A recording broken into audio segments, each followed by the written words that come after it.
Siyanibingelela nonke balaleli egameni likaJesu Kristu oyinkosi nomsindisi. Sithi makube kini umusa nokuthula okuvela kuNkulunkulu obaba wethu nasenkosini uJesu Kristu. Izwi lenkosi uJesu Kristu leli olalele njengamanje. Izwi lenkosi uJesu Kristu lapho sishumayela khona, sifundise, siphinde sihlole imibhalo engcwele ngokwentando kaNkulunkulu kwindodana yakhe uJesu Kristu oyinkosi nomsindisi empilweni zethu.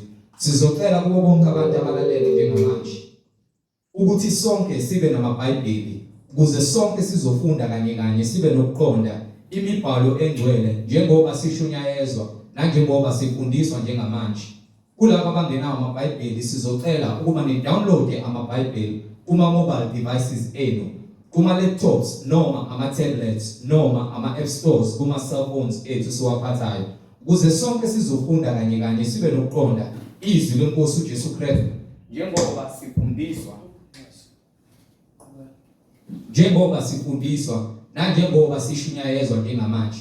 Kulabo abalalele emva kokulalela abafuna ukubhabhadiswa egameni likaJesu Kristu yena oyinkosi nomsindisi ukuba bathathe imininingwane abayibonayo escreenini, nalabo abanemibuzo mayelana neBhayibheli ungenako ukuqonda ngenxa yendlela eziningi eziphambene nembhalo engcwele umbhalo ongcwele osiholela uNkulunkulu baba wethu osezulwini egameni likaJesu Kristu, ukuba nawe uNkulunkulu evumile njengoba ulalele ngaso sonke isikhathi uzizwa izifundiso ezingcwele kuze yonke imfundiso onehayo ophila ngayo ephambene nezwi lenkosi uJesu Kristu uyibuze uNkulunkulu evumile wakunika isibindi ukuba ube nokuqonda ngembhalo engcwele ukuba nixhumane nathi. Nalabo abanofakazi uJesu Kristu esekunikezile ubufakazi ukuba uthule kuzo zonke izindlebe ezilalela uNkulunkulu emuhle ekunika isibindi ukuba udlulisele ubufakazi bakho kithina ukuze sikuhlolisise sikudlulisele kwabanye abazalwane ukuba nixhumane nathi kule mininingwane. Ngizoqala nge-email address ethi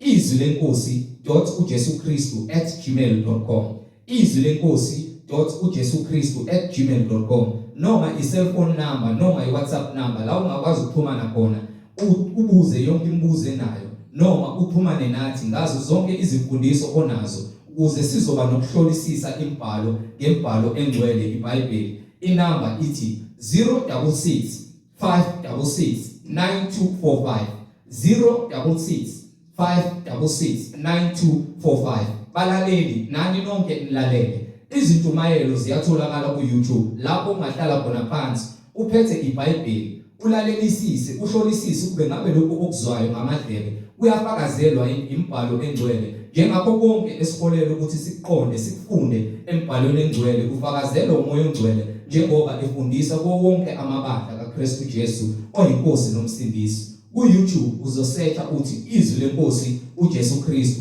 ungakhohlwa ukusubscribe ukuze ngaso sonke isikhathi uzoyithola izimfundiso ezisiholela ekungcweleni nakwinhlanzeko yethu izwi lenkosi uJesu Kristu. Ungakhohlwa futhi nokusharisha ilink nazo zonke izihlobo zakho, ikakhulukazi abantu bathandayo labo ohlanganyela nabo ngaso sonke isikhathi manihlangene nithi niyamdumisa uNkulunkulu ngomoya nangeqiniso, nifakazelana ukuthi uJesu Kristu uyinkosi nomsindisi empilweni zenu ukuze izwi lizonuhola siholwe izwi lenkosi uJesu Kristu. So ku-YouTube ilink ithi izwi lenkosi uJesu Kristu. Ake sivule ngomkhuleko simbonge baba wethu osezulwini nokuthi imbhalo engcwele ezosipha amandla okuqonda avule ukuqonda empilweni zethu siholwe izwi lakhe ngokwembhalo. Baba wethu osezulwini mangcweliswe igama lakho Nkosi uJesu Kristu.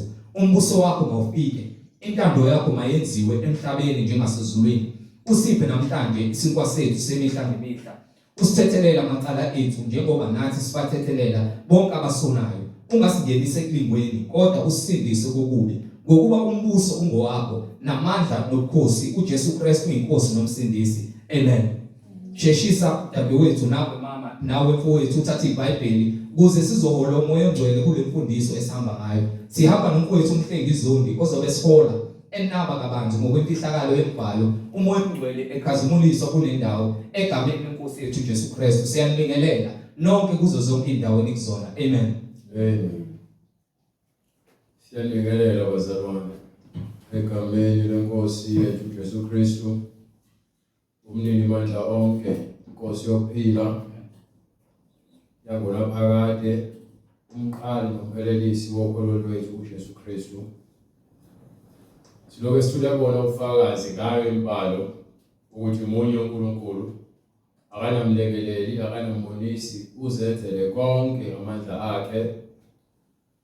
Konke uqalwe nguye futhi kuyakuphethwa nguye. Ngakho-ke siloke simbonga uNkulunkulu abaprofethi bakhe abangcwele abashiya ubufakazi bezwi noma lezwi Yes. Hallelujah. ubufakazi bezwi ukuze sibe nokuqonda okuyinhlamba kaNkulunkulu. Siyambonga uNkulunkulu ngendodana yakhe yona yodwa ayithumela la ezweni ukuba sindisa thina. Isho njalo imbhalo igama lakhe kuzothiwa uJesu ngokuba uzosindisa abantu bakhe. So siyambonga ke manje umsindisi wethu uJesu Kristu ngabapostoli bakhe abanika amandla nomyalelo wokuthi mabashumayele izwi benze abafundi umhlaba wonke bababhabhathise laba abakholwayo.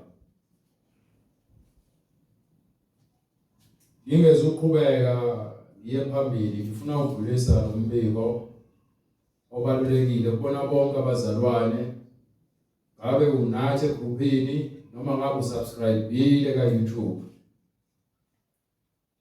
Uma sowukhethe ukuthi wena ufuna ukuhamba nathi kusho ukuthi lobu khona uyasuka. Uma usuthi wena ufuna ukuza kuthina uzongena egroupini lesikhuleka khona kusho ukuthi lobu khona uyasuka. Ngoba uhleze esonweni uyasuka. Uma ukuthi usasebenza uNkulunkulu usakusebenza uzoqhubeka uhlale. But uma ukuthi khona lo khonza khona ufuna futhi uzokhonza nathi kepha imfundiso esifundisayo ayihambisani nalo okholwa khona. It's either uzosuka kuthina uqhubeke la ofundiswa khona noma uzosuka lapho ofundiswa khona uzohamba nathi. Asintshontshe abantu sifundisa abantu imfundiso ebhalwe phansi eBhayibhelini. Lesi iBhayibheli masingaboshelwa ejokeni linye nabangakholwayo. So elimele likwazi ukuthi uma uhamba nathi awusona isiboshwa ukuthi uzophoqwa umuncengo ukuthi uhlale nathi. Unelungelo lokuhamba ubuyele lokhu khona ngokuba awuhambisani imfundiso esifundisayo. Akekho umuntu esimphoqayo noma uboshelwe ukuthi ahlale nathi ngenkani. Wonke umuntu unelungelo lokuthi enze akuthandayo. So uma uthatha isinqumo sithathe isinqumo ukhululeke futhi phakathi. Kepha awunafike udle komunye umfundisi ongahambisani noma imfundiso yakhe engahambisani nale mfundiso bese ubuye wena uzoba umthwalo kuthina ekubeni awufuni ukushiya lokho futhi nala kuthina asikwazi ukusima kanjani. Asikuxoshi umuntu kepha siyakuthuma ukuthi ukhululeke uthathe isinqumo. Ungabe sowenze ngathi thina mhlambe sizama ukuthi siphoqe ukuthi uhlale ezwini lenkosi. Izwi lenkosi esithumayelayo. uJesu uthi asihlole imbalo ngokuba kuyona sinophilo phakathi. Iyona into esiyenzayo. So uma lokho kukusinda indlela esifundisa ngayo zenzele umusa wena uqhelelane nathi ngokuba kube ngaqala. So ayi ukuthi siyalwa nabantu noma siyaxoxa abantu. Siyathanda ukuba nabazalwane kepha umzalwane makazi ukuthi medlala kuthini udlala kuthini. Akakwazi ukuzohamba edla yonke indaba asibuyisela ushevu ngaphandle eze nawo la. Futhi angifune umuntu ozothi mezwa into le groupini eyizwe ngami ufundiswa yimina bese ya bright. Wonke umuntu onembuzo kufanele eze la kumina noma ngabe kuthi ufica ubright ufuna ukukhomba kumina uyazo bright. Hallelujah. Angifunde into siphinde sidiscuss. Wonke umuntu onombuzo mayelana neBhayibheli kufanele aqondane nami. Kodwa mina uma la ufundisa akuma ubright uyafunda. So akuyona into leyo ngathi mhlambe kufuna sponsor. So le ndaba zokuphuma ngale uyokhuluma noBright noma uzokhuluma nomunye umzalwane angizwa kahle. Lo nto ikhombisa ukuthi asikako finyelela eqinisweni. umuntu onenkinga nezinto ezibathelene neBhayibheli ngiyambiza ukuthi akaqondane nami. Yes, Lord. Ngoba yini ngifuna ukuthi kwenzeke ngakho konke kusemandleni ukuthi konke okuzwe ngami ngishumayela angifuni ukufuna bright. Amen. Imina onikwe izwi ukuthi ashumayele, imina ofundisayo. So ngaleyo ndlela ngiyacacisa lokho, angifihli futhi angikusele ukuthi mhlawumbe uBright akakwazi ukufundisa, anginandaba naloko okucabangayo. Ngikutshela lokho ngikutshela kona ukuthi ngimi la ngiphethe izwi ngiyafundisa. Ngiyobona ngiphethe iBhayibheli, uliphethe iBhayibheli wavezela. Hallelujah. Uliphethe iBhayibheli uyafunda khona. So umsebenzi wakho ukwenza lokhuyana. Mekithi mina abantu ababuze, mesithi ababuza abantu bebenembuzo, bazobuza mina. Wonke umuntu ofuna ukubuza egroupini noma ka YouTube bazobuza mina. Kama lami umhlengi zondi uzobuza mina mawufuna ukubuza. Angiyena upastor, angiyena futhi ukuthi wangibiza noma ngabe yini, umhlengi zondi. Wangibiza nangenceke mothando, wangibiza egama linankinga. So angihlobisile ngalutho. Mawufuna ukwazi izwi likaNkulunkulu uzongibuza. uNkulunkulu uyokwambulela lokho ofuna ukwazi. Ngakho ke ngigcizelela lokho ukuthi akekho oboshiwe ukuthi akahlale nathi. Kepha ukwazi ukuthi uzoba maxambeni. It's either uzoba la noma uzohamba uyoba la ukhona ngoba angifuni lokho ekushayisana imbono. Asisebenzi ngembono futhi sisebenza ngesibhalo. So yonke into esiyenzayo sincike eBhayibhelini. Hayi ukuthi sixabana nabantu, mina ngixabana namuntu. Phela ukuthi angifunde ebheke eceleni, lokho futhi ngeke ngize kufihle. Into ebheke eceleni nje angifuni. uJesu akusho ukuthi uyisiyoyo, iqiniso alilezi sibe yilima emhlabeni. Sikhulume ngazo ukuthi sifuna ukuncenga abantu ukuthi babe yingcebo zethu. Thina kufanele sibe obhudi nosisi. Futhi kufanele umuntu nomuntu ayazi indawo yakhe. Ngoba mase singasazi indawo yakhe la khona siphaphalaza khona. Umfundisi wakho bekufundisa into evuna lokho ofuna ukwenza hambe kuyena.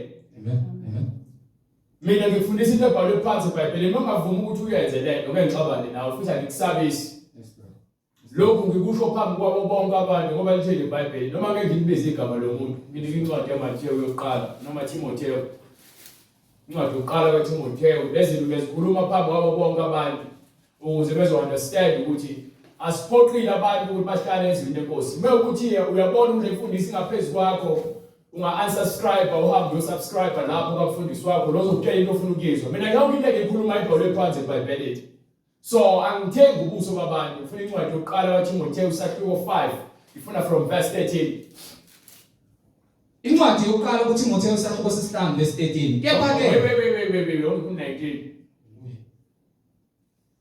Icala eliqondene nelunga. Icala eliqondene nelunga. Ungalamukeli kungekho ofakazi ababili noma abathathu. Yayizolonto leyo.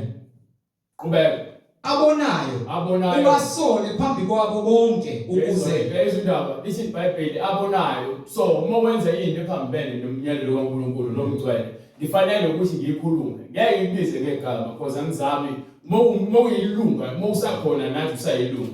Uma wenza into ephambene ngizokhuluma phambi kwabo bonke abantu bezibaqonda ukuthi into engasile asifuni. Asifuni into engasile. Hayi ukuthi mina ngifuna usabe mina. Ngifuna wena uhambe ngeBhayibheli. So awunako ngoba nakungibona mhlambe ngathi siyalingana nawe noma umfana omncane cathi uzozenzela umathanda. iBhayibheli lithi mangime kusisekelo seqiniso, ngazi ukuthi ngikufundile ngakufunda kubasi. So lokhu kumile kubona, angizenzeli ngoba naku mhlambe ngifuna udumo noma ngifuna abantu bangihloniphe. Inhlonipho into omele ube nayo ukuba ukhuliswe ngayo, akeke ufakwe yimi. Futhi angifuni umuntu aphile ngokungesaba mina. Abonayo ubasole phambi kwabo bonke ukuze nabanye besabe. So manje ethi incwadi yaThithu sahluko 3 verse verse lokugcina.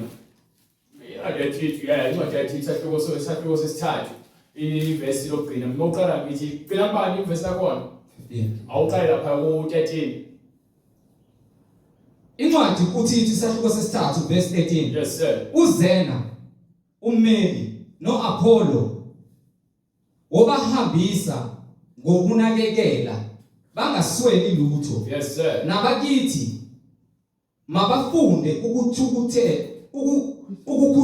ukukhuthalela imisebenzi emihle. Masifunde lake kumele sibhekane nayo njengamanje. Abantu abaningi babhizi bafunda iBhayibheli bazama amavesi abazovimba mina ngayo into engifundisayo. Umosha isikhathi sakho. because lento ifakiwe la kumina ngaphakathi.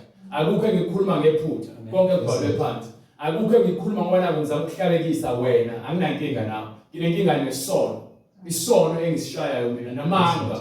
Izinto uNkulunkulu angazifuni. Angihambe ngilona abantu ngeBhayibheli ngizama ukuzenza ngcono. Isono ngesidalula into mayingekho eBhayibhelini uyenza ayikho. Ngeke sikushintshe lokho.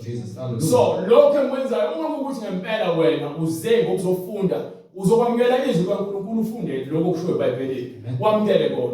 Singazami ukuziphakamisa ngaphezulu kwezwi kaNkulunkulu. Ungabheki mina futhi ngiyanikhuza njalo. Ngithi mina ngiphuma kumina. Amen. Woza nazo. Nabakithi mabafunde ukukhuthalela imisebenzi emihle njengokuswelekileyo ukuze bangabi ngabanganazithelo. Yes sir. Bonke abanami bayakhonza kuwe. Khonza kwabasithandayo ekukholweni. Umusa mawube nani nonke. Yes sir. Incwadi yathi today. Sasho sesithathu. Yes Lord. Hallelujah. Okay. Ayakuyona lento ngifuna. Uphinde ungiphindele. Ngoba sahluko 2, sahluko 2. Qale ubheke sahluko 2, bheka ku verse bani? Verse 14. Qale from verse 13.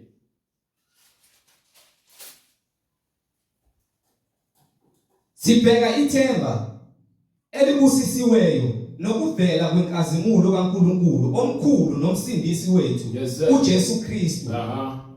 Owazinikela ngenxa yethu ukuze asihlenge ekubini bonke asihlambulule isizwe esingesakhe esishisekele imisebenzi emihle. Yes sir. Khuluma lokho uyale ukuze ngamandla onke kufanele ngiyale ngamandla onke lento ekhulunywa ukuthi ukhulunywa komuntu othi usongubishop usemdala ukhulunywa ukuthi akakhulumela nabantu ebandleni so ngithatha amazwi akhulume kumbishop nami ngicizezela wona lezi zinto lezi ukuthi njengoba sithi ke sike emzimbeni kaKristu uthi umpostoli uPaul mekhuluma kwincwadi yamaRoma angifuni usuke la ngizoyichaza incwadi yamaRoma sahluko 16 verse 17 uthi nibaqaphele lapho abenza uqhekeko.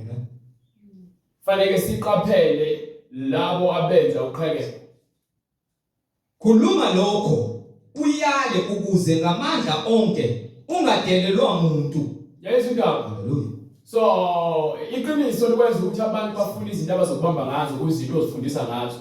So abakwazi ukudelela bafuna indlela manje abazothi manje la kuthiwa kanti akhambi kanjani ukugcweleza. Umyalelo kaJesu Kristu uthi masithandaneni. Ekuthandaneni kwethu iBhayibheli lizecace masingazifuneli okwethu. So uma singazifuneli okwethu sifanele ukuhamba ngemiyalelo kaNkulunkulu lemfundiso ephilileyo. Qhubeka. Hallelujah. Lokho. Hallelujah. Lokho. Khuluma lokho uyale ukuze ngamandla onke ungadelelwa umuntu. Othi le balo sahluko 3 Yima.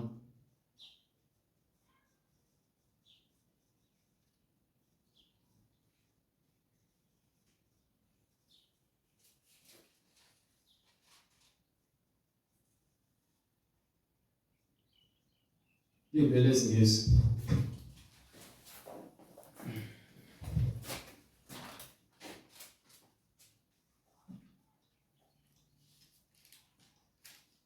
Lesingisi izokhuluma into eqondile. Ngiyayazi into engifunayo. Ikhona la kuThixo. Okay. From verse 8. From verse 8. Unganjani lapho.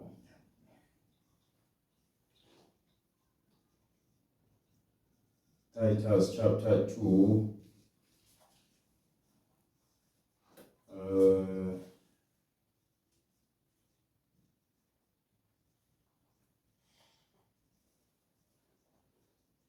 Okay, ikhona chapter 3. So la ku verse 9.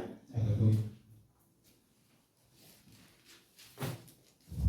Incwadi uThixo isahluko sesithathu verse 9. Kepha gwema imibuzo yokubula. Khona imibuzo yokubula. Nezindaba zolibo. Nezindaba zokuzalana. Lokuzalana. Yes sir.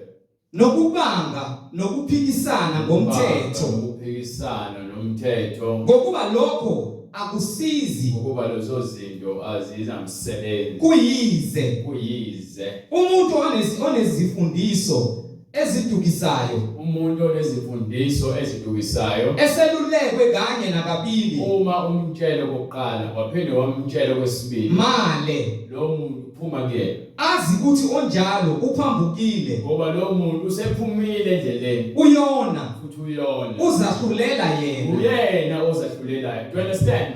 So lento lena fanele senze sure ukuthi siyazazi lezi zinto ukuze siphephe ekuhambeni kwethu.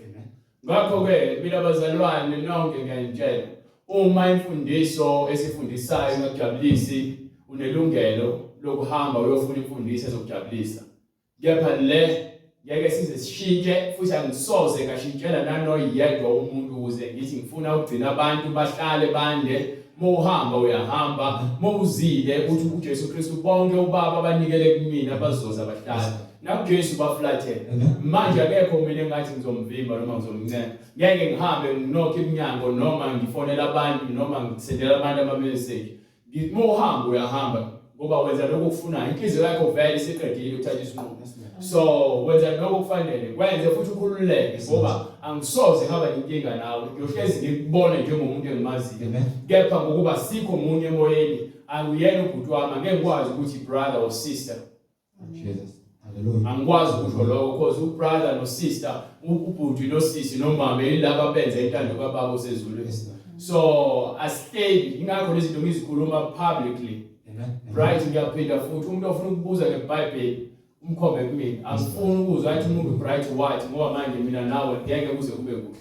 ngoba lento sengikukhuze kaningi iBhayibheli isho ngikukhuze kabili manje wona sengikukhuze kaningi ngoba yini ukuthi uthando luyabekezela so ngokuba siyahamba unentshisekelo ingakho ngenza lezi zinto lezi ngizikhuluma phakathi kwabantu ngoba angifuni ukuthi ngelinye ilanga kuthiwe wena wathi mina ngathi bese kuthiwa labantu basikhohlisa bayazi into abayenzayo mkhombe kumina futhi angifuni ukuthi mengikhuluma nomuntu sikhuluma ngezwi wena ufuna ukufakaza ngiyeke ngoba lo muntu udila nami so lonto leyo kufanele uyazi ukuthi ngifuna yenzeke hayi ukuthi ngoba naku mina ngithi ngazi kangcono lo muntu ukhuluma nami mengikhuluma nomuntu nezinto zakho angeke ungizwe ngicambulukele so lo moya ukhiphe noma ngabe uyazi ukuthi sitha sikilini mawuphethe iBhayibheli lokuthatha ivula incwadi uyifunde so lokho engikushoyo ngisho ukuthi noma kusukela manje kuyaphambili fanele kube khona iorder ebandleni likaKristu so lezi zinto sizikhuluma phambi kwenu ukuze nangelinye ilanga uma ukuthi ufuna ukufaka unyawo lakho uza la wazi ukuthi asincengi abantu ukuthi la sizozincengela ngoba ngithi ngiyamazi ngikhuluma izinto uNkulunkulu afuna ukuthi zenzeke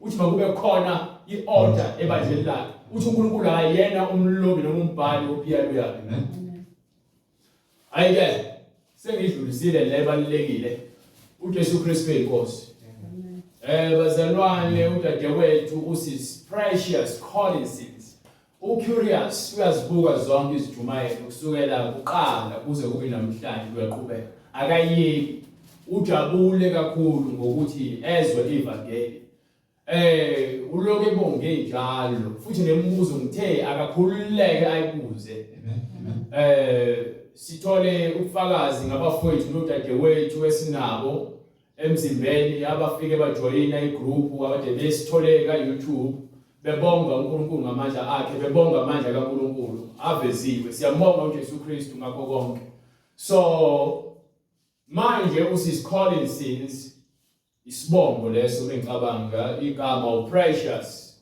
ukubuza ke ngabantu besifazane namaqwayiqwayi izicathulo ezinemcondo namapeni bathi ama-pencil heels shukuthi ke i-pencil siyazi ukuthi ipeni eliloliwe lelo molumise liyafela ligobhoze phansi ngemndawo ecujile so loyo nto leyo izicathulo lezi ezakhiwe ukuthi besifazane mehamba aphakame ubude bakhe bube ngamanga futhi lo bese ehamba-ke ushintsha indlela yokuhamba akahambi noma ngoba yini lento imshintsha indlela ahamba ngayo ubefuna ukwazi ukuthi esontweni ngabe uvumelekile yini glory to God ukuthi umuntu wesifazane afaka ama-pencil heels hallelujah Yithi qhabo bo.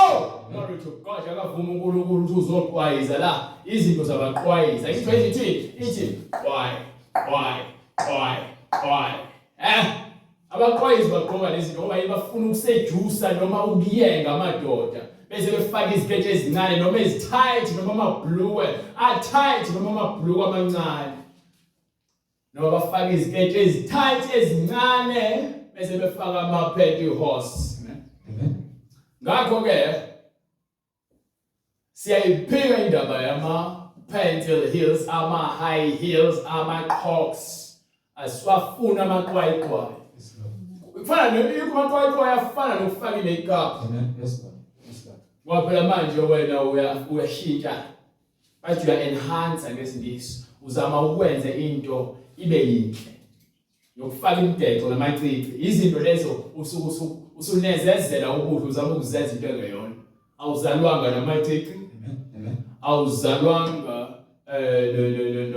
nemigexo. Awuzalwanga ne-makeup. Awuzalwanga nanezinwele ozifake esaluni. Ngabe uzilukile wazixhuma wafaka amasingili noma wenza straight back uyazonda ngoba uzonda indlela uNkulunkulu adale ngayo noma ngabe ufaka izinzipho awuzalwanga nezinzipho zokufakelwa zikwenza yonke lonke ikwenza uma uJezebel ifaka umoya womfeko nokuba umahosha. Amen. Awuzalwanga nezinkophe zokufakelwa ungaqasuka uzuqhume iBhayibheli lizongifakazela ngoba vele ngisho kanje ngoba ngifuna iBhayibheli ngifakazele ukuthi wena awuzalwanga nalama tattoo owadwebile uyazenzela zonke lezi zinto akuzona zakho. uNkulunkulu uthi usakhe ngomfanekiso wakhe. Ngabe manje iBhayibheli mele ngifuna ukuthi ngigunde liyavumana ukuthi ngenze izitayela mina njengomuntu wesilisa nakanye.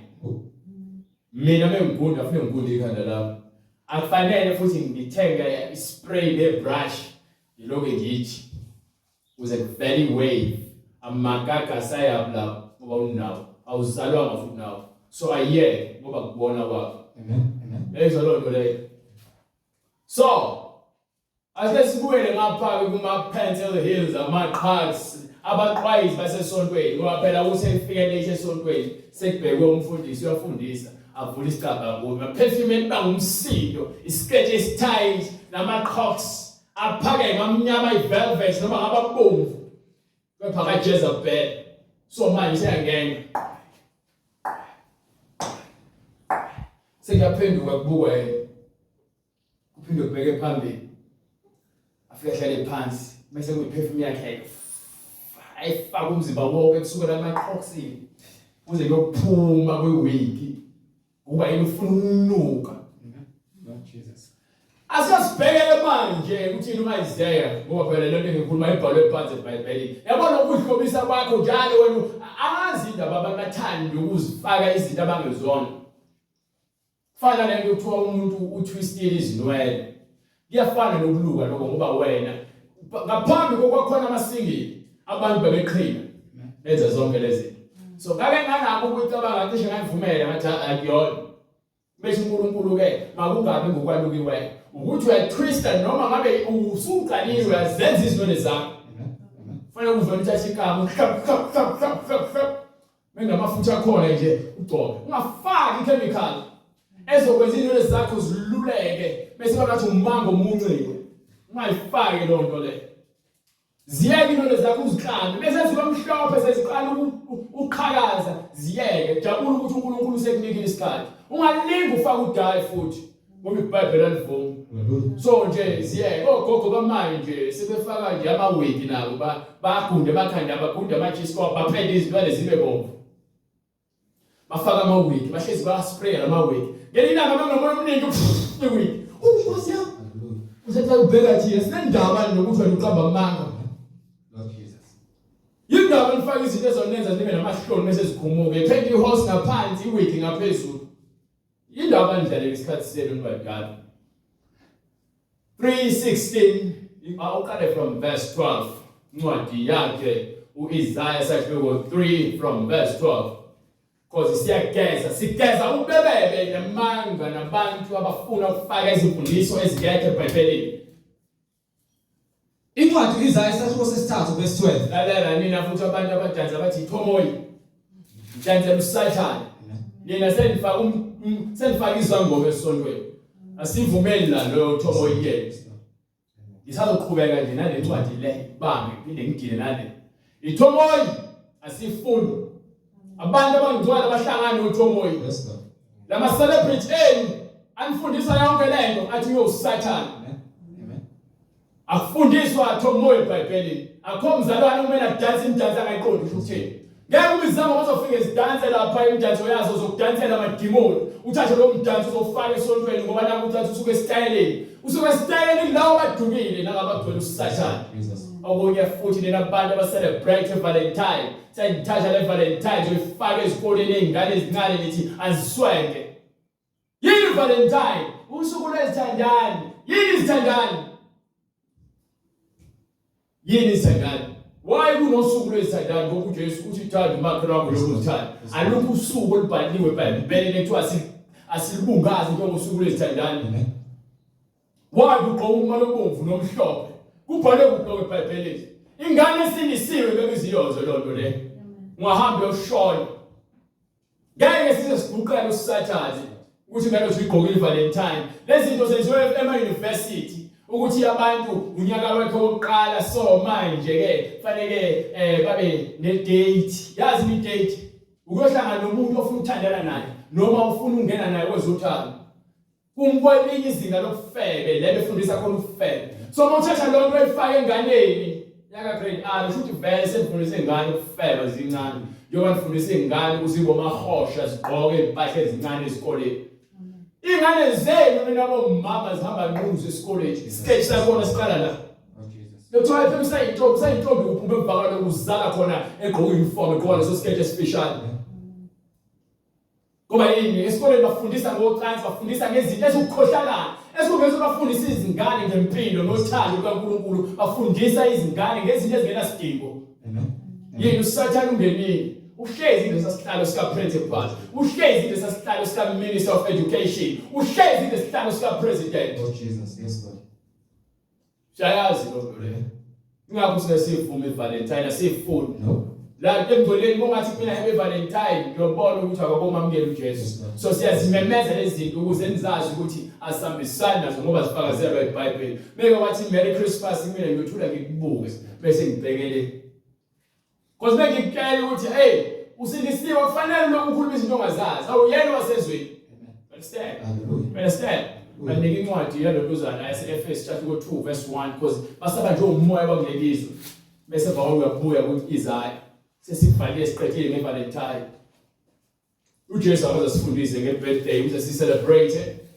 Kepha uHerod wayecelebrate kepha wayengazange ayithathe uNkulunkulu. Understand? Incwadi kwabase-Efesu isahluko sesibili. Yes sir. Verse 19. Go ahead. Ngakho Yes sir. aniseyibo abafokazi Manje ke uma sowusindisiwe awuseyena umfokazi ebugcweleni nezihambi nokuthi wena ufana umuntu oyizihambi ngaphandle ke mosamba xambili usabambelele ngapha nangapha usayamba xambili wena ke usayisihambi wena kodwa senombuso munye nabangcwele. kepha laba sebekhetha uJesu ngokomoya nangokuqiniso sebemunye ngoNkulunkulu nangokungcwele Ningabendlu kaNkulunkulu. ningabendlu kaNkulunkulu Nakhiwe phezu iwe kwesisekelo phezu kwesisekelo sabapostoli sabapostoli nabaprofeti. UKristu Jesu uqobo lwakhe exactly uyitshe legumbi. go ahead webright ngifunda ba Isahluko kwabase-Efesu isahluko sesibili verse 19. angike ngasho njalo ngithe mina verse 1 Incwadi kwabase-Efesu isahluko sesibili verse 1. yes sir Uniphilisile nani enanifile ngeziphambeko. so uma ukuthi usacelebrate iValentine bese sikhala lento wena sothi ukuthi usindisiwe so uyazi ukuthi manje iValentine ayifunakali wena usuyayiyeka ngoba usuphilisiwe kanjani Uniphilisile nani nanifile yes sir ngeziphambeko nangezono zenu. izono ezokwenza into ephambene nezwi kaNkulunkulu so angingacelebrate uChristmas angingacelebrate iMandela Day angingacelebrate noma ubungaza iValentine usuku lolo landisa ufebe usuku likaSathane lolo alukho eBhayibhelini umuntu ongcwele akahambi ngezinto ezibekwa uhulumeni wasezweni engenakho ukuzibona kukho konke okuphambene nezinto kaNkulunkulu angeke ngize ngivumele ingane yami ukuthi ikwenze you understand ingane yami mekuthi ngizela igqoka ibhlukwe angikhathali uma ngabe kuthiwa iyabanda noma kuthiwa kunjani ayigqoka ibhlukwe ayigqoka ngisho amagusha izogqoka amasokisi azofika emadolweni ayifaki into ezobathe umfana ngoba kubhalwe phansi fanele igqoke njengomuntu wesifazane so ingubo yongane encane ifunda lapha ezansi kufanele iqale la ngathi ngane behleli phansi igqoka isikele singane bese ihleli phansi siyaphi lesiketi lesi ngoba phela mekade lento le ifika la ngimini bese ihleli phansi lento le isiketi ke akufanele ihlehle fanele iqhubeke imboze so manje umuntu wesifazane bese uzobona emncane esikoleni kuvela ipheti lakhe kepha lo mntwana lo uzofunda kepha manje sebeyakhanukelana seqhuma izisu nalabo taxi men abagibela kubona babona izisu babona amathanga ezinganeni into abayifunayo nje ukuthi bagxisha phambili yabo noma ikuphi lapho bebona khona kusondelene nendawo ezeveza ipheti ingakho singavumeli ukuthi abesifazane bagqoke ingubo ezitight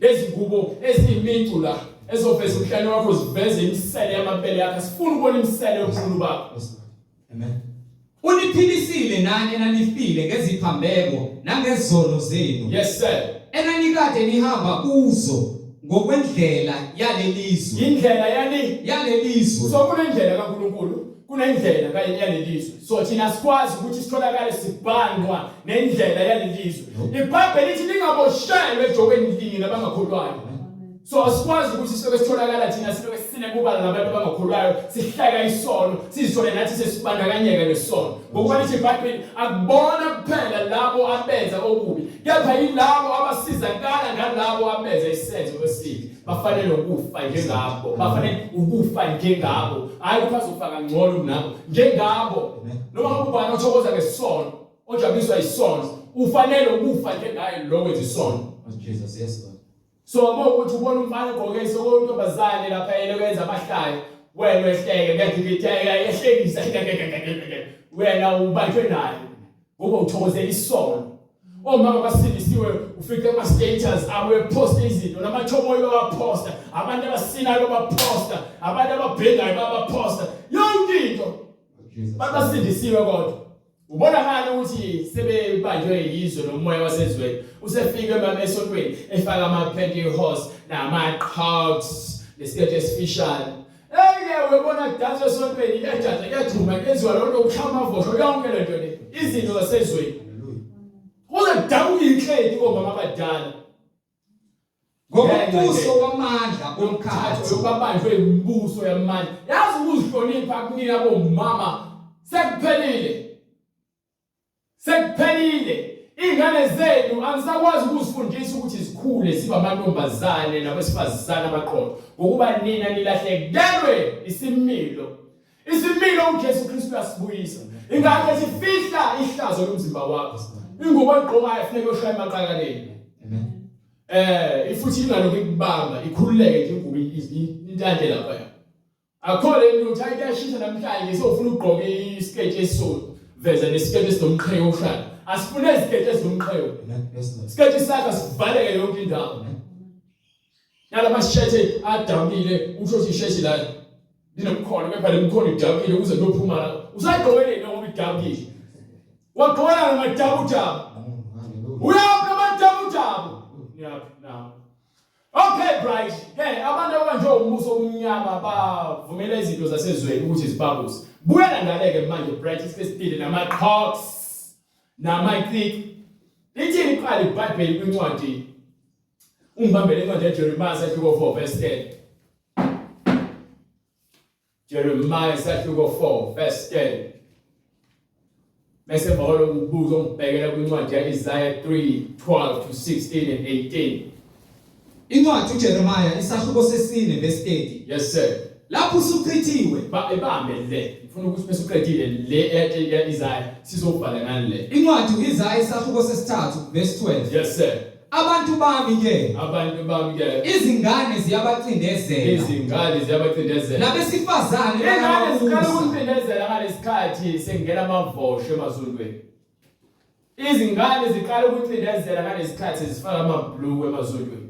Izingane ziqala ukucindezela ngalesikhathi sezifuna ukudoba ama-tattoo sekuzoba khona i-event ye-hip hop noma yekwaito kuthiwa yikwaito gospel. Ayikho leyo nto leyo. Usathane ephuma nezimpondo zakhe esihogweni ezoma la emva kwephambi kwepulpit ezonidansisa amavosho ne-gospel kwaito ne-gospel hip hop. Ayikho leyo nto leyo. Yonke leyo nto leyo into leyo eliyifakela nini ebandleni. Lithi iBhayibheli ke mkhonze ngokomoya nangokweqiniso umhubele amahubo nemhlabelelo ngenhliziyo yakho hayi ngomzimba wakho. So lezi zinto elishaya iphansi kuna lezi namavosho lonke lithi niyadansa niyadumisa yonke thatha ikhipha sifundo nto la. Hallelujah.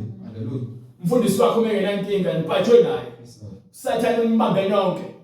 Awubanilile bright. Abantu bami ke izingane ziyabacindezela. So ingane ukuze zikucindezela lithi iBhayibheli kweyincwadi ingane wayibambela uswazi. Ifaka uswazi eceleni ukuze ke uyibambe uyikhiphe lapha ekufeni ngoba phela ke ingane uma wayifaka uswazi eceleni ngeke izisile izoqhubeka ebinyande. Engithi ke imkhulisa umntwana ngendlela efanele akhula abe yiyo ukuze bese ekhulile ngeke sayilahla. So nina abantwana bengivumela bona banibuse. Hayi mina namhlanje ngifuna nje ipizza. Ngihambe ngiyothenga ipizza kaTatazela. Oh mina ngifuna KFC. Hayi Tatazela ngiyothenga KFC. Abasakwazi ukuyidla la nangubhotshisi. Istambles. Mase ugqolo zomfaka uswazi uhamba kozithekela wena. Uyasebenza? Yini ukhulisa ingane ukuthi yazi ukuthi idliwa lokukhona kuyabongwa. Ngoba iBhayibheli yakutshela nje ukuthi ke aneliswa yilokho nakho. Uma unempahla zokugqoka nokudla nokulala kwanele. Hayi mina ngifuna inayo khona umngane wami njunela khasi abanye hamba utshela yanika phela. Wazefuna ngini uyibone ke. Hallelujah. Zambusa ingane nisakwazi ukuzilawula. Ingane zenu nihamba nazo ungabazizali ngentombazana igqoke i-swimming band emall. Umzala akayibona inkinga ihamba ibekeza lapha etuza abantu bayabuka nini. Nathi siyabuka sithi inkosi. Thethelela abantu bakho bambulele. Ngokuba badukisa izingane zize zibabuse nje kubona sekufakile lo moya bawuvumele. Bawubona ku TV babona ukuthi ayiyona ndlela eright. Hayi phela ave bekhohlakele. Uma iBhayibheli bakhuza ngesono lafika nabelungu. Uma kuvela isono ku-TV bonke basithatha isono abasho ukuthi afika nabelungu. Jesus. Hallelujah. Siyanimbuka khohlakala kwenu nokuhlakanipha kwenu nibukhali kancane njengombeso futhi obuthuthu. Amen. So uhlakaniphele lokho kuzovuna wena ubone lokho kuzokulahlekisa kukubhombisa. You understand? Hallelujah. Banike nabesifazane bayababusa. Nabesifazane babusa abantu bakaNkulunkulu. So ke ingakho siphebeze indaba zabantu besifazane abashumayelayo nabantu besifazane ababusa amadoda emakhaya nabantu besifazane abagibela amadoda emakamerweni. Siyayivala leyo nto leyo. Akavumi lo nto oyingcwele. Wena ufanele ukuba ubuswe indoda yakho hayi ngokuhlukunyezwa ungahlukumezi unkosikazi wakho. Lithi iBhayibheli ithandana abafazi benu singabalahla. But akusho ukuthi gangani emakamerweni nilalisane kwezinkomo nezinja nezinkukhu. Niphambanisa imvelo. Anisho iBhayibheli ukuthi nibe yitabane ngoba ngeke kwazi ukwenza izingane. Anisho futhi iBhayibheli ukuthi khiphane izisu. So ke siyawukhuza wonke lo moya ngegama likaJesu Kristu. Ukuthi noma ngabe ubani osengenile makaphume. Ngokuthi usungena egarage engelona nje umfana ongena egarage phuma lapho. Uyisana noNkulunkulu. Hallelujah. You understand? Bese wabothe ngokhukhumba namakheroti usibaphethe besifazane bayeke baphinzele lapha kwirenki. Upheke ngabo. Bese basebenzisile hamba uyilahla lonto leyo. So udlungcolo. Amen. Hallelujah. Ngokuthi wena usuthenga amakhondomu ukuthi uqhubeke nofebe thatha lo makhondomu washise ubuye uzoguqa phambi koNkulunkulu umtshele ukuthi uma ufebe usukubambile. Yes Lord. Bese unama video uqhatha delete yonke lento nayo. Yes Lord. Jesus. Yes Lord. Clean ngisho history yalesithathu uzibuka. Yes Lord. Ngoba manje sofuna ukuphila impilo eqondile. Awucabange uyisigqila nje sokuganga ngomphambili wakho. awusakwazi ukuhlala noma ubona isikete noma ubona umuntu wesilisa nje usofuna le ngakhona khona into ozoqasha khona kungihamba ugcwalisa inkanuko yakho usuyisigqila salokho. Siyakhuza lo moya banike bantu bami abaniholayo bayanilahlekisa bachitha indlela yemikhondo yakho. uJehova usemile ukuyokulwa ukuthi alwe ukuthetha amacala ezizwe. Umele uNkulunkulu into ayihlala esihlale sakhe sobukhosi manje iBhayibheli umele ukuthi ahlulele thina abantu imisebenzi. Mina ngimile lana ngisebenza imisebenzi kaJehova. Njoba yamile izwi lakhe limile ulizwi yakhuluma ukhuza abantu ukuthi hey phendukani ngokuba isikhathi siyaphela. Ekupheleni kwesikhathi akusekho ukuzilandulela. Ngokuba owazi umthetho uzokwahlulela ngomthetho, ongakwazi umthetho uzokwahlulela ngonembeza wakhe. Because uNkulunkulu akufaka ukulunga kumuntu. iBhayibheli lithi uNkulunkulu wamenza umuntu waqonda. Kepha umuntu wahamba waphuma endleleni wayozifunela izindlela zakhe zokukhohlakala. So ke ukwahlulela kwaNkulunkulu kuthiwa kulungile. Akushintshi. You understand? Go ahead. uJehova usesukumile ukuyolwa. Yes sir. Ukuthetha amacala ezizwe. Go ahead. uJehova uyakungena ekwahlulelweni namalunga abantu abakhe nezikhulu zabo ngokuthi yimina eniqedile isivini impango yabampofu esezindlini zenu. Abantu abangabaholi abaqeda impango baqeda umvini. Lithi iBhayibheli uma uNkulunkulu akha umveni uqashisa abantu ukuthi bawunakekele bese kuthi ngesikhathi esithize lesifaneleyo athumele izinceku zakhe ukuba phela ziyocela isivuno. Uma zifika isivuno zingasitholi bese zishawa. Yabona yoma yokushuma la evangeli ngilindele ukuthi ngishawe and nami nami ngizigoqa ngithola ithuba ngiyobe sengibhala S ngibalekela ukufa nokuphila bese kungifitileke kungibhekele khoneni ngiyobe sengithi baba uNkulunkulu namandla Jesu Kristu ungababaleki leziphambeko zabo ngokuba bakwazi abakwenzayo.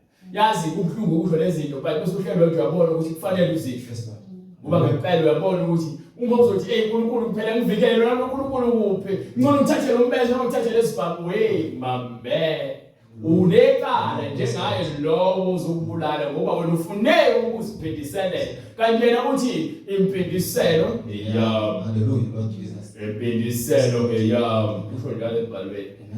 Leyo lolo leyo.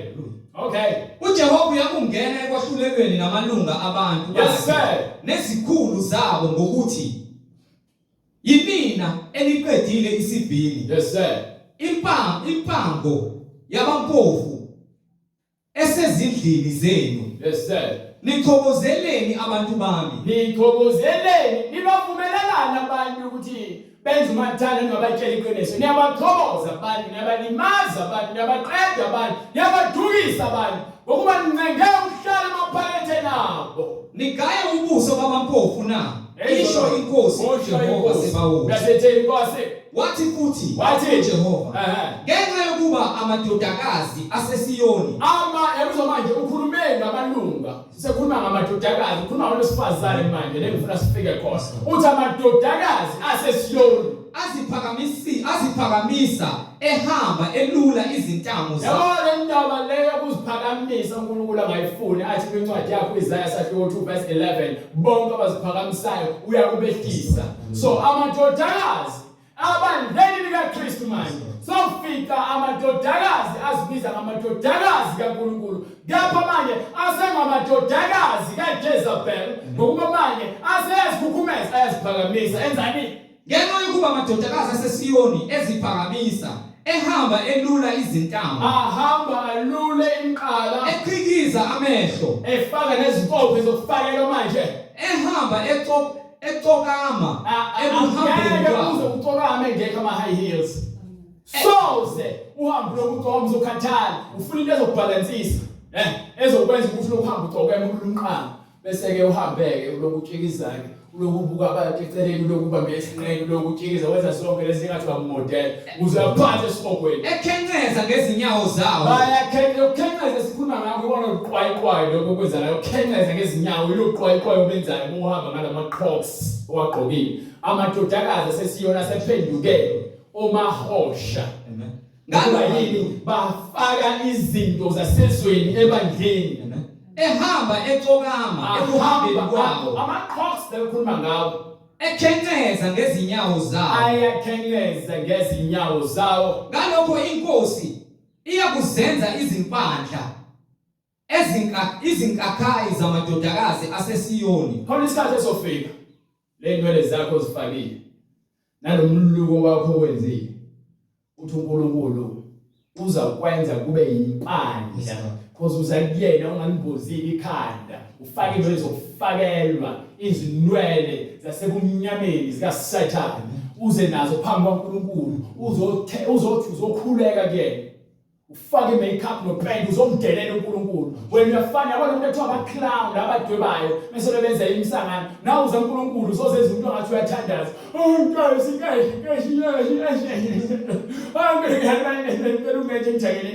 wena njengoba uphendele into lebusuku ufana nalelo lezwele uyafana naleya clown le epafaka into lesaya zenza zawumbalabala yasiphendwa ufaka nomabombe ufaka nekhanda wena ke ufake izinwele zokufakelwa noma kuthiwa zimnyama noma kuthiwa zigold akuzona ezakho uyafana neclown ufake upende ebusweni ufake upende omhlophe ngoba ufike lenza izinto lokho market so nawe uyafana nomuntu othweza uNkulunkulu azomarket ngoba yini uza kuNkulunkulu ngobuso bamanga nangenhliziyo nomfuzi kepha uzofuna ukugcwalisa izinkanuko zakho ngalokho inkosi yabona leli ivangeli uyalithanda uthande into ezokuphilisa because lihlukanisa nalomsebenzi uSathane akubambe ngayo uSathane ukubambe ngamanga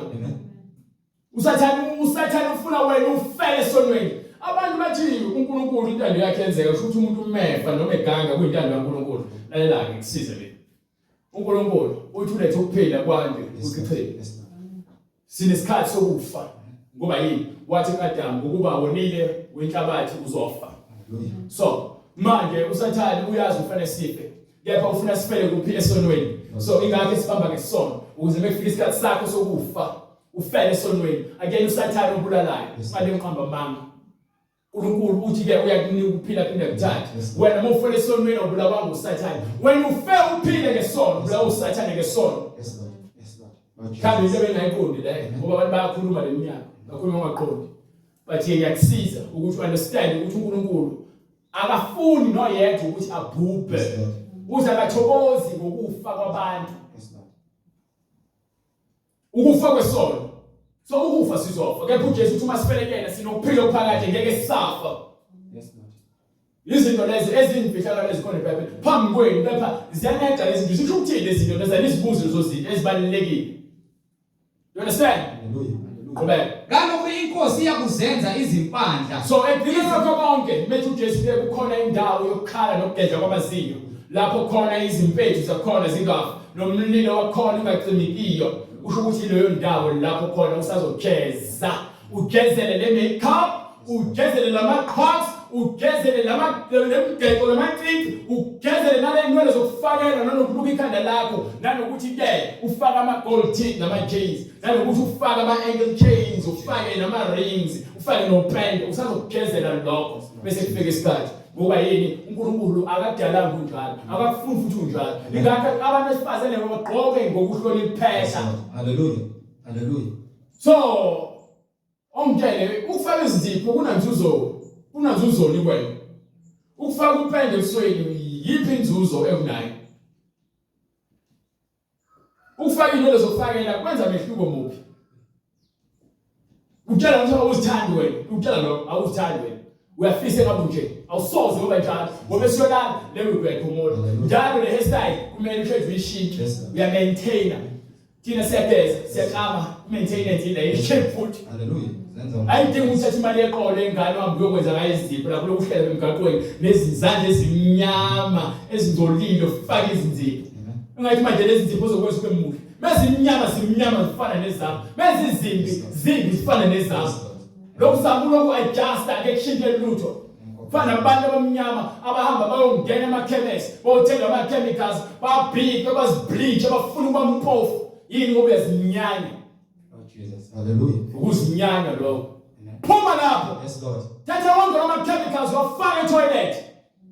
Faka emgqomeni. Yes, Lord. Hallelujah. Nole zakho lezi manje onazo. Funa uzigunde manje kumele indlela zemvelo ngoba lo mango omunye wabona wakho. Yes, Lord. Yes, Lord. Uzifakele. Fanele nje uzisuse lezo zibele ngoba zone zakho. Njengamabhluku umuntu namabhluku umuntu wesifazane usindisiwe. Hamba wathatha washise. Nalezo zibele fanele uzisuse ezingabonakali phambi kaNkulunkulu. Kumele izibele ezinjalo lezo zibele zomila phinde uzigunde. Yes, Lord. Hallelujah. Ngoba izona zinwele uNkulunkulu amnike zona. Amen. Ayebe sujobile ethu semele ucela uxolo.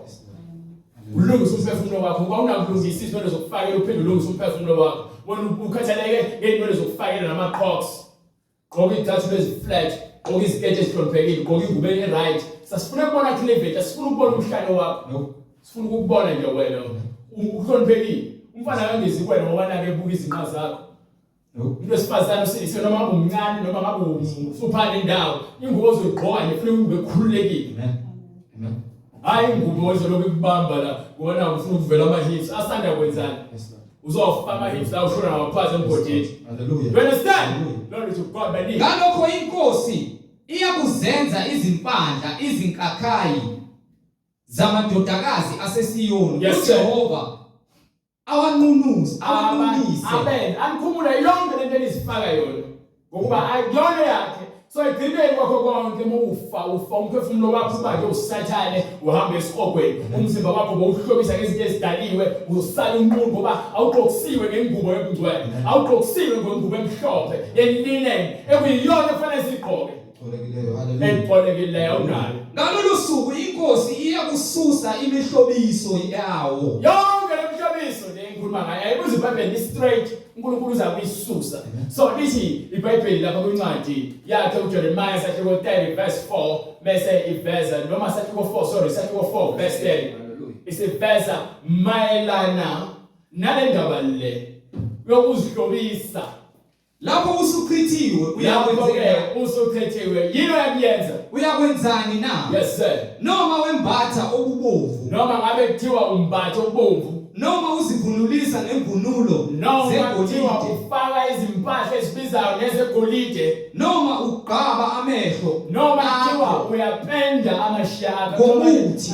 Bathi manje angithi kuthiwa uJezebel wapenda ubuso bakhe. Akushiwo ngoku-wall paint, kushiwo i-makeup. Ngoba phela kade abakhona i-makeup ayona into enhle. So i-makeup abantu bayapenda ngolimi lweBhayibheli lakudala. Manje sebethi i-makeup ngoba phela sebenza indlela ukuthi bahlobise ukuze kuzwakale kamnandi ukuthi you are making up yourself. You need to be beautiful. Fanele kube uqhakazile nje uyintombi yake. Kuphi khona esihogweni. But you applied. Hallelujah. Wayifaka you are making up akwena lo. Hallelujah. Baningi. Hallelujah. Noma wembatha okubomvu, noma wembatha okubomvu, noma uzivunulisa ngezivunulo zegolide, noma kuthiwa ufaka amagolide umzimba wonke emakhaleni, emlomeni, ezindebeni, emadlebeni, ufaka uxhaxha emadlebeni, ufaka ama-chains emqaleni uze uhambe kanje ngoba nanga siyakusinda ama-chains asengalweni naseziminweni yakho. Lezo zinto lezo uzenza ngeke zazinamsebenzi. Noma ugqaba amehlo akho ngomuthi uzenza muhle ngeze. Lezi zinto elizithenga lapha ezitolo ko-clinics nakwezinye izitolo le kuthiwa i-charge i-type lokuchitha isikhathi esibukweni uloku uthi kanye ngathi uyagula.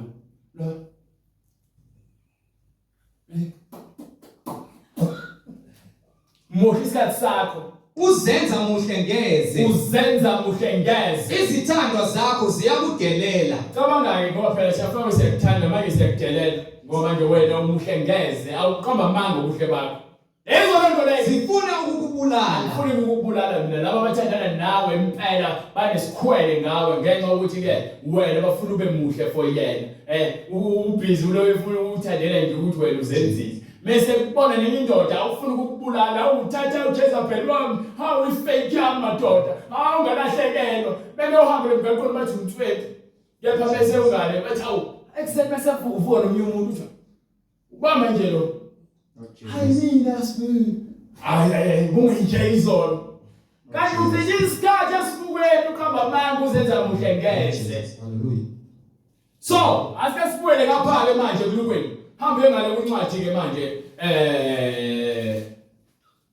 izincwadi ya 1 Timotheo chapter 2 verse 9 bese uphinde umfana incwadi yaphezulu ufuna uvana ngale incwadi ngoba sesiqedile ngamakhwaya awafunakala izinto zoJezebel nokuzibhanga izinto zoJezebel so asisifundo zozini asike sobheka ke manje sesivala ngokuthi ufanele libaluluke incwadi yokuqala kuTimotheo isahluko sesibili verse 9 yes sir ngokunjalo nabesifazane bagqoke izingubo ezifaneleyo izindaba makagqoke izingubo ezimfanelayo bazihlobise ngokuhlonipha nokuqonda kungabi ngezinwele ezalukiweyo izinwele zokufakelwa izinwele zokulukwa izinwele zokufakelwa akungabi yikho umntwana kaNkulunkulu nangegolide akungabi futhi ngicwebe nangamapharela ningafaki imgexo nangezambatho ezinemali jabuliswa ukugqoka izimpahla ezibizayo mawugqokele nje ukufihla umzimba wakho ugqoke into ehloniphekile ayino ye-fashion ngoba nakubona uBeyonce egqokile nawe usufuna ukuyifuna impahla kaBeyonce akuyona yakhe advertiser izimpahla zasesihogweni ekumele nizithenge nini ukuze ke nixhase uSathane ukuthi nibe bhandelini naye kepha njengokufanele abesifazane abashoyo ukuthi besaba uNkulunkulu agqokise umuntu wesifazane njengomuntu wesifazane oshoyo ukuthi wesaba bani uNkulunkulu osaba bani uNkulunkulu nina bese nichayibo bazothina abantu ngeke nje nigqokise kuselwazi lalela ngamane ngigqokise kwekhehle nokuthi ngigqokise kwaSikhotheni kunokuthi ngigqokise kwesitabane angigqokise kwekhehle ngihlonipheke lokuthola amakhehle amakhehla baba beni sebegqoka amabhuluku babeke ezathi kwezinqa yisho umthindo lonto leyo baba kusegqoka izikhindi ezincane baba kugqoka amavest ikhehla edala safuna ukubizwa ngomkhulu Zondi lithi mina ngubrother Mindi ngiyabona ngoba yini labo sho kakhulu ngicela umoya wokukhohlakala nokugebengu so le ndaba yokuguga ifiki ke usaloku ezibona nje umjita light amakhehla abadala bizala ngomalight nibakhehla nina amakhehla lokho nje kuhleli phansi kuyakushika so nabesifazane kufanele bagqoke ngokuhloniphekileyo abakhombisa ukuthi bakhonza uNkulunkulu ngokwemsebenzi not ngokubukwa yazindaba baningi incwadi yaPetru sahluko 1 sahluko 3 verse 3 siphinde siwasele futhi ngoba lento le ikhona eBhayibhelini ngeke izishintshe kazoqala haleluya sincwadi yokuqala kaPetru sahluko 3 from verse 3 sifuna ukubheka ukuthi uSara yena ke umama wethu ekholweni nomama wabesifazane ekholweni wayegqoka kanjani wayeziphatha kanjani incwadi yokuqala kaPetru isahluko sesithathu iverse lesithathu yes sir ukuhloba kwenu makungabi ngokungaphandle so masingahlobisi ngokungaphandle okubaluka izinwele siyeke ukuluka izinwele nokuzitwista ke ngeke ize kuvumele ngoba ke ukuluka nokutwista ngazi mehluko kuphi ngoba ke fana lento ubhizi unakekela izinwele zikame ufake iduku ekhanda lakho ukuthi ziyakwazi ukuthi zibe afro zihlala ungahamba nje uzithobe ukuthi zihlale zibukekile zizihle hayi kodwa ama chemicals azoshintsha i-texture noma uhlobo lonwele lakho luthi kade luyiphuthu seyashintsha manje sengathi ke umango umuncu yazi fish mange emunceke Lord Jesus ngathi inwele zakho ke bese lokenizi mthushenise ukuthi awuthi umluka awusozwa ngomluka awusondele ukuthi ube India umuntu omnyama labo bajali ukuthi inwele zabo zibe njani why nina abantu abamnyama ongawazibona umuntu omhlophe noma umlungu noma India lifuna nenwele eziwuphuthu wena ukhashaze ukuthi ushintshe inwele zakhe eziwuphuthu ufuna ifane inwele eziwumango omunceke yini Lord Jesus haleluya ukuhloba kwenu makungabi ngokungaphandle yini nihlobo ngokungaphandle yabona uNkulunkulu ufundisa ukuthi samukele ukuthi thina lento esiyona sibahle yes Lord so umfanekiso wakhe Lord Jesus haleluya sibahle ayikho into wrong ngawo ngakhula kubizwa abantu esifana nabo kuthiwa umumbi ngathi ushaka angimazi ushaka ngidina phela ngoba ushaka umuntu omumbi ngempela But manje bese kuphethwa hayi umuhle wena lo. Nami sengizibuza kuba hayi bohate ngibhunga wathi nawo nje hey bagana abantu ebona. Awusonke sibashe. So kumele akho nje ongayithande vele ngimuntu kwethu. Kepha ke uNkulunkulu asibashe ngokwenyama ukuthi singasihlobi ngongaphandle basihlobe ngomuntu ongaphakathi osithekileyo okuyiyena oyigugu phambi kwaNkulunkulu. Hallelujah. You understand?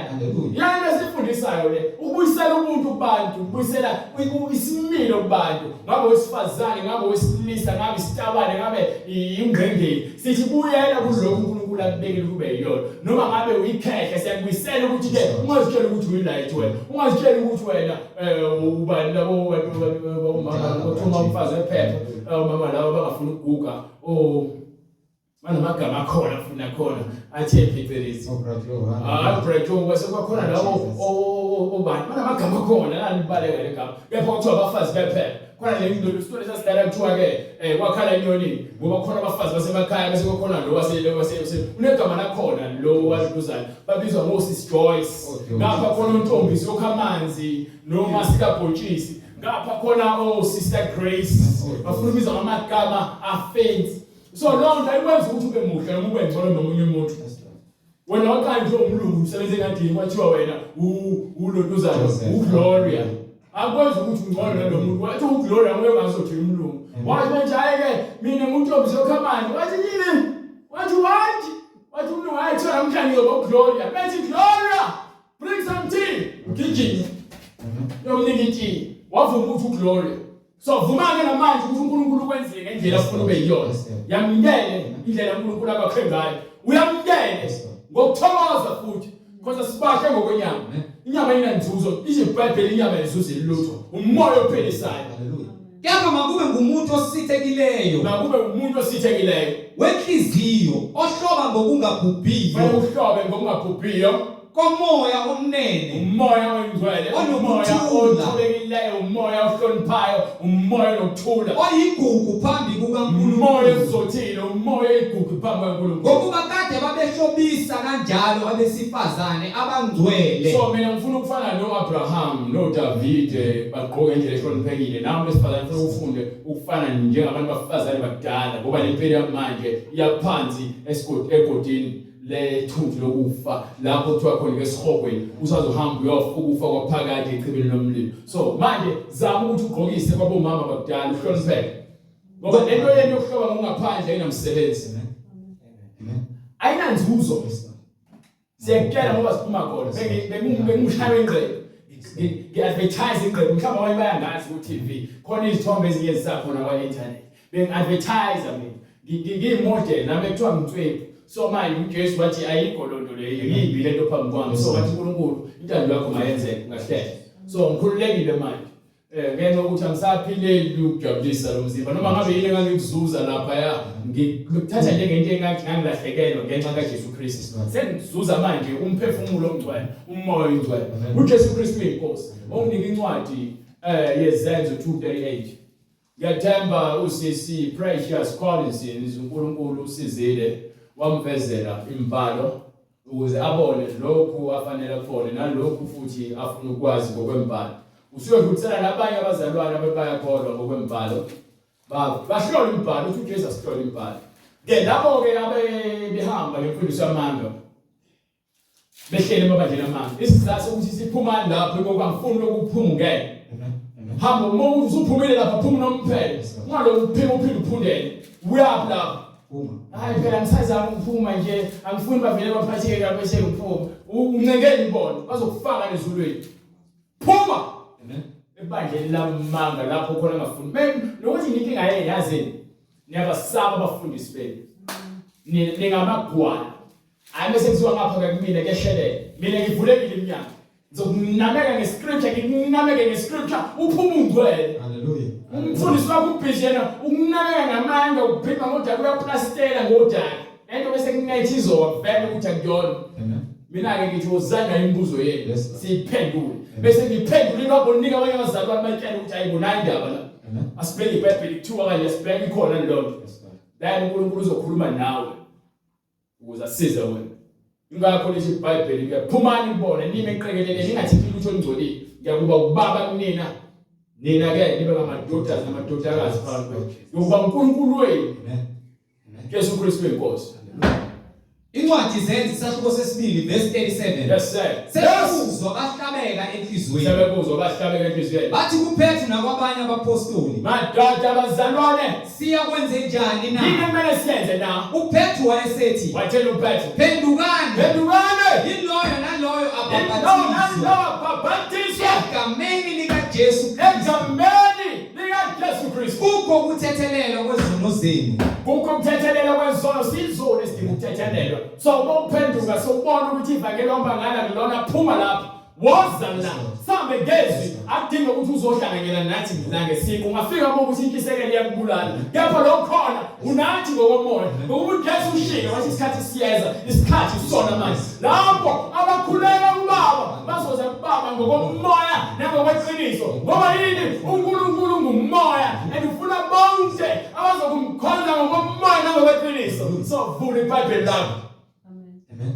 Ivula akadala noma ngabe useZimbabwe noma ngabe useMozambique noma ngabe useGoli eLimpopo ePretoria khona abantu bakoMpumalanga la egroupini khona abantu abako Eastern Cape la egroupini akubona abantu abangamaZulu akulona ivangeli lamaZulu ivangeli lawo wonke umuntu khona abantu bako Congo egroupini. You understand? Sikhuluma nabo bonke abantu abadala umfanekiso kaNkulunkulu. Asikhulumi nohlobo oluthile, sikhuluma nayo yonke into ekuthiwa inyama edaliwe. uNkulunkulu wadala izizwe zonke ngagazeleni. Hallelujah. So khuluma nalombali uzwa evangeli. Angikhethi ukuzoba umuntu. Uma ufuna ukubhapathiswa egameni likaJesu Kristu njengokusho kwembali, uyobe sowusithinta kule nombolo le oyibonayo ukuba thini iBhayibheli. Phendukani, yiloyo naloyo abhaphathizwe Yes sir. egameni likaJesu Kristu. Yes sir. Kukho ukuthethelelwa kwezono zenu. Khona niyakwamukeliswa isiphiwo sikaMoya oyingcwele. Yes sir. Ngokuba isithembiso ngesenu nesabantwana benu. Yes sir. Esabo bonke abakude, bonke inkosi uNkulunkulu wethu eyakubabiza. Wafakaza nangamanye amazwi amaningi wabayala wathi, zisindiseni kulesizukulwane lesi siphambeleyo.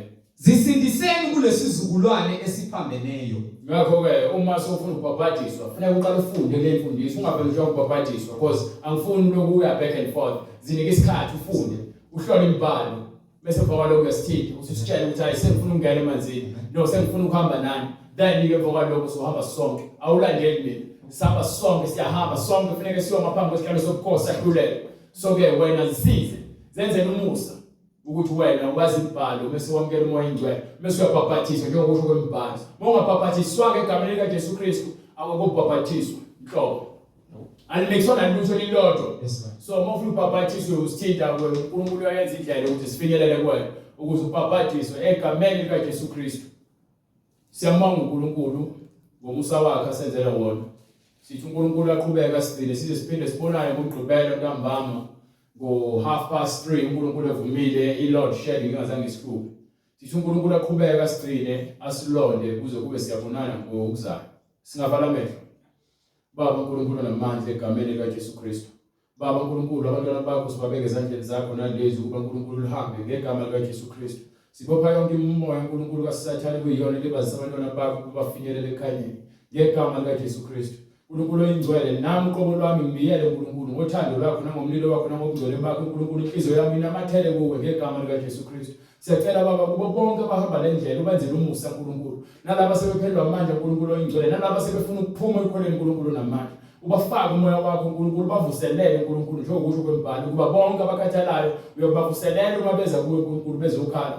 Namanje uNkulunkulu sicela usivuselele sibe namandla amasha ukuze sikwazi ukuthi sihambe le ndlela siphakame sindize njengezinkosi uNkulunkulu namandla. Konke lokho sicela egameni likaJesu Kristu baba ukuba noma sekufika umoya ukuvela lapha uNkulunkulu subophe ngegama likaJesu Kristu. Singabi nakho ukuzinikela uNkulunkulu kulo moya uNkulunkulu wokuhlezi sihlehlisa izinto sibeke ezinye izinto ngaphezulu kwakho uNkulunkulu ngokuba wena baba ubekela ukuthi siqale sikhuleke kuwe size kuwena sifune konke kuwe ukuze konke kwendezeleleke. namanje ngegama likaJesu Kristu siyacela konke lokhu sizinikela sizibeka phambi kwakho sizibeka uNkulunkulu singelutho sizinikela ngazo zonke inhliziyo zethu ukuba uNkulunkulu intando yakho yenziwe emhlabeni njengasezulwini empilweni zethu nakubona bonke uNkulunkulu abangakolisa ivangeli lihambe lifinyelele ngamandla akho uNkulunkulu nangesikhathi osibekileyo ukuba umbuso wezulu ngowakho namandla nobukhosi kuze kube phakade. Amen. Maenzeki tando ya